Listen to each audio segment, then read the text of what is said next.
Dans cette leçon, nous allons créer une nouvelle page en la formatant avec les propriétés de la page.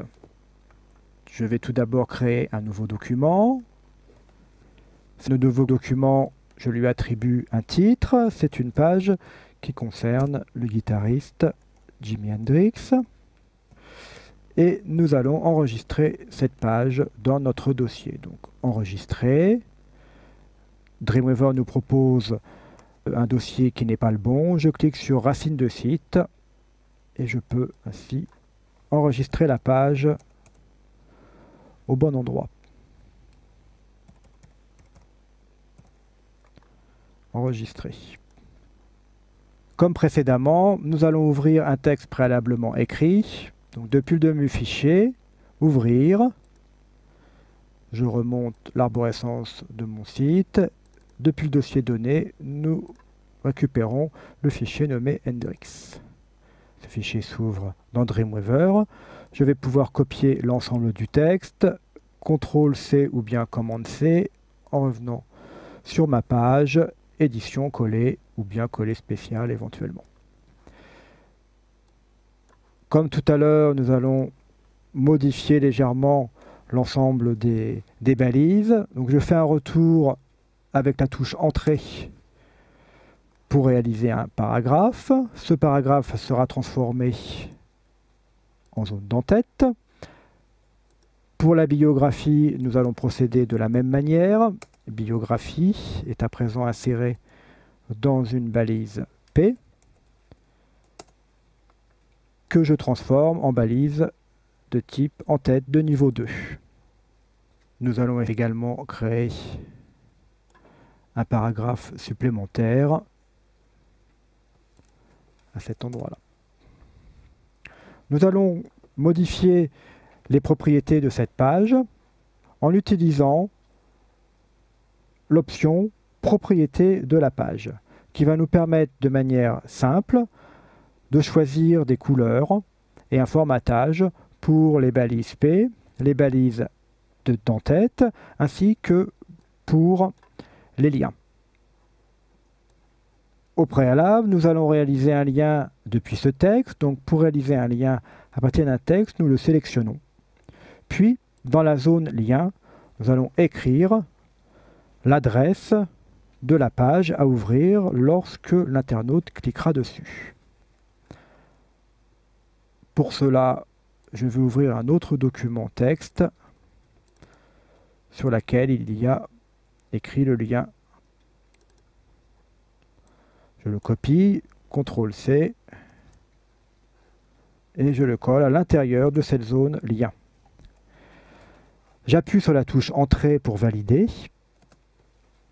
Immédiatement, ce texte a été inséré au niveau du code dans une balise A avec l'attribut href que nous avons vu précédemment. La fin du texte étant avec une balise fin de A.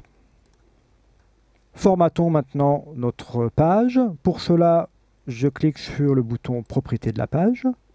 S'ouvre cette boîte de dialogue qui me permet de modifier l'aspect de la police par défaut, ainsi que le corps du texte. Donc nous allons choisir une police Arial. Et puis pour voir immédiatement l'aspect, je clique sur le bouton Appliquer. Nous pouvons choisir la couleur du texte par défaut, alors par exemple du bleu, Appliquer.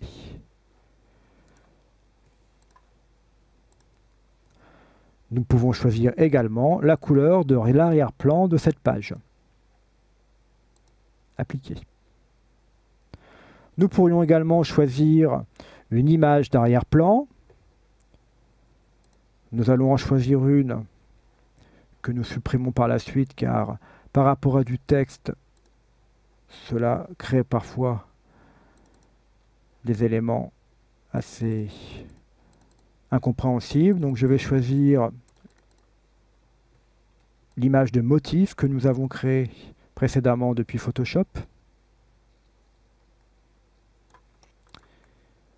OK. Ce motif peut être répété, soit en répétition classique, donc à la fois en X et en Y, donc sur l'ensemble de la page, appliqué. Le motif est maintenant appliqué. Nous pouvons également le répéter soit en X, soit en Y. Nous aurons l'occasion de voir ça ultérieurement. D'autres catégories permettent de choisir la couleur des titres, donc titre d'entête 1, par exemple encore 24, et en couleur rouge, et les titres d'entête 2, encore 18, et de couleur verte. Appliqué. Nous avons bien réalisé ces différentes modifications. Enfin, la couleur des liens. Notre lien actuel est affiché en bleu et puis souligné. Je peux modifier cette couleur en choisissant par exemple couleur des liens, orange. Mon lien est à présent orange. Lien au survol, nous allons voir à quoi cela correspond. Je vais le mettre rouge lorsque le pointeur de la souris le survolera. Et lien visité, nous allons le mettre marron. Lorsque l'internaute aura déjà visité cette page, ce lien sera donc de cette couleur. Nous pouvons également choisir de ne jamais le souligner. Appliquer, le lien est à présent sans soulignement. OK. Pour terminer, enregistrons et regardons cette page dans le navigateur. Voilà l'ensemble de ma page telle que je l'ai réalisée. Lorsque le pointeur de la souris passe au-dessus du lien, il s'affiche en rouge. Je clique à présent sur le lien.